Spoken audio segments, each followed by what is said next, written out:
नमस्कार दोस्तों, स्वागत है आप सभी का कार्यक्रम युववाणी के विशेष भेंट वार्ता में। दोस्तों, अक्षय तृतीया के दिन चार धाम के कपाट खुले और अब देश और दुनिया से कई लाखों श्रद्धालु चार धाम यात्रा के लिए आ रहे हैं। दोस्तों, उत्तराखंड देवभूमि, यहाँ चार धाम स्थित हैं: यमुनोत्री, गंगोत्री, बद्रीनाथ और केदारनाथ। और दोस्तों, आज सुबह 6 बजे बद्रीनाथ के कपाट खुल चुके हैं। और दोस्तों, आज बद्रीनाथ धाम के कपाट खुलने के विषय पर चर्चा के लिए हमारे साथ स्टूडियो में जुड़े हैं आचार्य डॉक्टर शशांत राज जी। सबसे पहले तो आचार्य जी, आपका युववाणी कार्यक्रम में बहुत बहुत स्वागत है। नमस्कार। आज विशेष तिथि है। हमारे चारों धाम में से जो है 3 धाम खुल चुके हैं। अक्षय तृतीय सतयुग और त्रेता युग के आरंभ होने की तिथि है। भगवान विष्णु ने इसी तिथि में नर नारायण और हृदय ग्रीव व परशुराम के रूप में अवतार लिया था। विशाख मास के शुक्ल पक्ष की तृतीय तिथि के दिन जो है हम अक्षय तृतीय मनाते हैं और इसी दिन जो है स्वयं सिद्धा मुहूर्त होता। तो इस दिन गंगोत्री और यमुनोत्री के जो हैं द्वार खुल चुके हैं और इसके साथ ही 2 तारीख को जो है केदारनाथ धाम के भी द्वार खुल चुके हैं जी। और आज जो बद्रीनाथ जी के जो धाम खुले हैं, आज हम उस पर चर्चा करेंगे। तो आचार्य जी, आप सबसे पहले हमारे युवा साथियों को बद्रीनाथ धाम की मान्यता के बारे में बताइए। बद्रीनाथ धाम को जो अलग अलग काल में और अलग अलग नाम से जाना गया है, जैसा कि स्कंद पुराण में वर्णन मिलता है कि बद्री क्षेत्र को मुक्ति प्रदा कहा गया कि त्रेता युग में भी इस जगह को योग सिद्ध कहा गया है और द्वापर युग में भगवान नारायण ने इस जगह स्वयं दर्शन दिए थे, जिसके कारण इसे जो है मणिभद्र आश्रम या विशाल तीर्थ भी कहा जा सकता है। वहीं कल युग में बद्रिक आश्रम अथवा बद्रीनाथ के धाम से भी जो है इन्हें जाना जाता है। इस मंदिर को जो है बद्री विशाल के नाम से पुकारते थे और मंदिर के पास स्थित चारों मंदिर योग धाम बद्री, भविष्य बद्री, वृद्ध बद्री, आदि बद्री के नाम से भी पुकारे जाते हैं और इस मंदिर के समूह को जो है पंच बद्री के रूप में भी जाना जाता है। और इसीलिए जो है आज 6 बजे सुबह बद्रीनाथ के कपाट जो खुल चुके हैं, जो 12 बजे तक रहेंगे, जिसके बाद शाम को 4 बजे से रात 9 बजे तक भी जो है लोगों को उनके दर्शन होते रहेंगे। जी।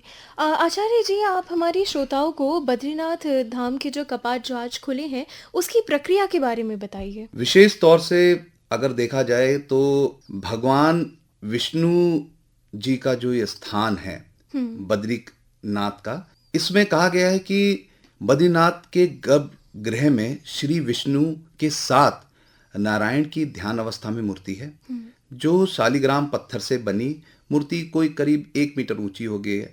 और मान्यता है कि इस मूर्ति को आदि शंकराचार्य जी ने जो है 8वीं सदी के आसपास नारद कुंड से निकालकर मंदिर के गर्भगृह में प्रतिष्ठित किया था। इसे भगवान श्री विष्णु की 8 स्वयंभू प्रतिमाओं में से एक माना जाता है। यह मंदिर श्री विष्णु के 108 दिव्य मंदिरों में से एक है और गढ़वाल में जो है ये 1803 में जब भूकंप आया था तो इस मंदिर को थोड़ी सी क्षति हुई थी। इसके बाद भी जयपुर के जो धर्मपरायण राजा थे, उन्होंने मंदिर का पुनर्द्वार किया था। और विशेष तौर से बद्रीनाथ हो या केदारनाथ मंदिर के जो मुख्य पुजारी जो होते हैं, केरल के नमूदरी ब्राह्मण होते हैं। इनको रावल कहा जाता है और आदि शंकराचार्य के वंशज भी हैं। केरल के जो नंबूदरी ब्राह्मण से पूजा करने की व्यवस्था आदि शंकराचार्य जी ने स्वयं यहाँ बनाई थी, इसलिए पूजा का अधिकार भी उन्हीं के कुल यानी रावलों को ही मिलता है। अगर वह किसी कारण से मंदिर में नहीं होता है तो डिम्बरी जो ब्राह्मण जो हैं डिम्बर गांव के, वो पूजा करते हैं और बद्रीनाथ धाम के रावलों को भगवान के रूप में भी जो है लोग पूजते हैं। उनको देवी पार्वती का स्वरूप भी माना जाता है। मान्यता ये भी है कि जिस दिन मंदिर के कपाट खुलते हैं उस दिन माता पार्वती की श्रृंगार करते हैं, लेकिन उस अनुष्ठान को हर कोई देख नहीं सकता। और अगर हम देखें कि अगर बद्रीनाथ धाम को अलग अलग काल के हिसाब से भी, जिस तरह से आपको पता ही है कि स्कंद पुराण में भी मिला है कि बद्री क्षेत्र को मुक्ति प्रदा किया है, त्रेता युग में इस जगह को योग सिद्ध कहा गया है, द्वापर युग में भगवान नारायण इस जगह स्वयं दर्शन देते हैं, जिसके कारण इसका नाम जो है बद्री पड़ा है, नाथ पड़ा है। और बद्रीनाथ जहाँ माता लक्ष्मी ने बद्री वृक्ष के रूप में स्थान लिया था। आचार्य जी, आपने जो बद्रीनाथ में जो विराजमान शालिग्राम जी हैं, आपने उनकी बात की, तो शालिग्राम जी के बारे में आप थोड़ा विस्तृत जानकारी दीजिए हमारे श्रोताओं को। बद्रीनाथ धाम में जो नर नारायण के रूप में है, कहा जाता है कि नर नारायण पर्वत श्रृंखला की गोद में अलक नदी के बाईं तरफ बसे अद्वितीय बद्रीनाथ धाम श्रद्धा का, आस्था का केंद्र तो है। यह तीर्थ हिंदू में 4 प्रमुख धामों से एक है। ये पवित्र स्थान जो भगवान विष्णु के चतुर्थ अवतार नर नारायण के तपोभूमि है। इस धाम के बारे में कहा है, जो जाए बद्री वो ना जाए वो ओदरी, यानी जो व्यक्ति बद्रीनाथ के दर्शन कर लेता उसे माता के गर्भ में दोबारा नहीं आना पड़ता है। प्राणी जन्म और मृत्यु के चक्र से छूट जाता है, इसीलिए वहां पे सबसे बड़ा पिंडदान भी वहीं किया जाता है, इसीलिए इसको मोक्ष का द्वार भी कहा जाता है। जब भगवान विष्णु ने अपनी तपस्या के लिए उचित स्थान देखते देखते नीलकंठ पर्वत पर अलकनंदा नदी में तट पर पहुंचे तो यह स्थान उनको अपने ध्यान योग के लिए बहुत पसंद आया। पर यह वह जगह पहले से शिव भूमि थी। तब विष्णु भगवान ने यहाँ पर बाल रूप में के धारण किया और रोने लगे। उनके रुदन से स्वयं माता पार्वती और शिव जी उस बालक के समक्ष उपस्थित हुए और यह पूछा कि बालक शिव योग और शिव जी से स्थान मांग लिया। भगवान विष्णु ने जो है शिव पार्वती के रूप में बदलकर जो स्थान प्राप्त किया, वही पवित्र स्थान आज बद्री विशाल के नाम से जो है प्रसिद्ध माना गया है। जी आचार्य जी, हमारे श्रोताओं को आप ये भी बताइए कि इस धाम का नाम बद्रीनाथ कैसे पड़ा? भगवान विष्णु जी तपस्या में लीन थे तो अचानक बहुत हिमपात होने लगा।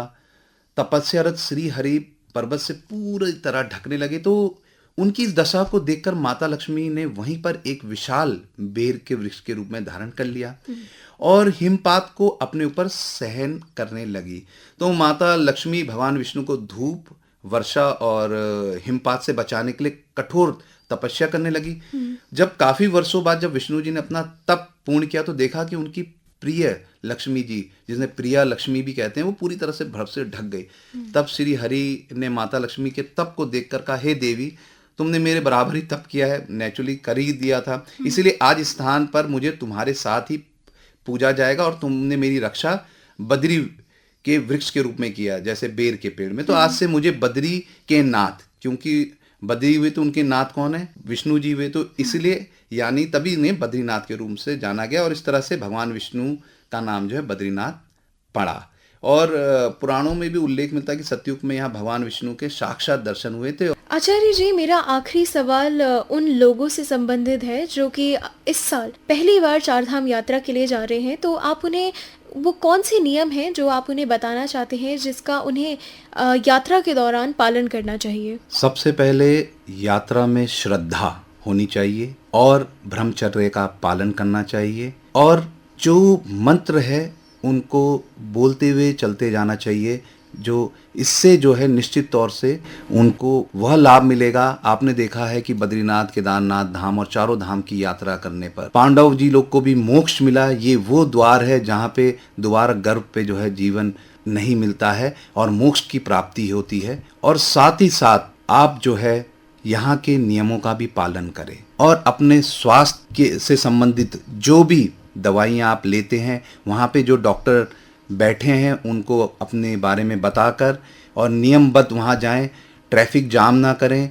हमारे लिए और आपके लिए जो पुलिस वहाँ पे तैनात है अपने परिवार को छोड़कर, कि ताकि आप सुरक्षित उस जगह धामों में पहुँचें और सुरक्षित अपने घर पे पहुँचें। तो यात्रा के नियमों का पालन करें और जो भी नियम जो सरकार ने बनाए हैं उसके आधार पर ही आप उसको मानते हुए और ईश्वर के दर्शन करते हुए सुखी पूर्वक पुनः अपने घर की ओर प्रस्थान करें। आचार्य जी, आपका बहुत बहुत धन्यवाद कि आप हमारे स्टूडियो आए और कार्यक्रम युववाणी का हिस्सा बने। मुझे आशा है कि आपके द्वारा बताई गई तमाम बातों ने हमारे युवा साथियों का ज्ञानवर्धन किया होगा। धन्यवाद आपका बहुत बहुत।